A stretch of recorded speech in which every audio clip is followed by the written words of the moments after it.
Марина Смирнова – житель снесенного дома, а также один из собственников участка по Петра Алексеева. На этом месте сейчас планируется строительство нового жилого здания. С самого начала работ объект принес ей множество проблем. Имеются документы о том, что землю мы не продавали Петросяну.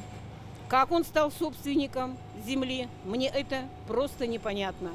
Та оговорка, которая пишется, что переход права общедомового имущества, это нас не касается.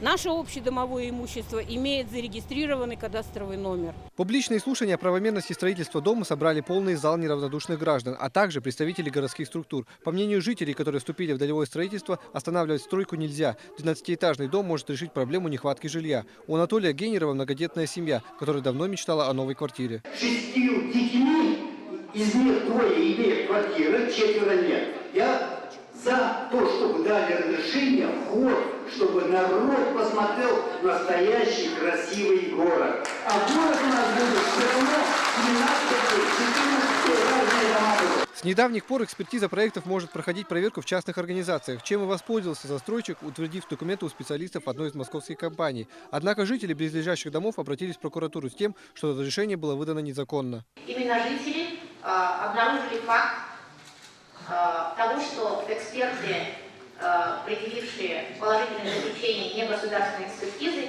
подтвердили, что они не участвовали в экспертизе данных объектов. По этому вопросу сейчас ведется сейчас и судебные иски. Однако представитель компании этого мнения не разделяет. Нужно следить за своими высказываниями в части поддельной экспертизы.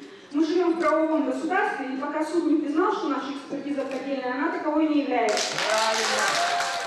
На стройплощадке уже успели произвести закладку нулевого цикла, вырыли котлован и установили сваи. Сейчас прокуратура и суд Якутии проводят проверку по данным экспертизы.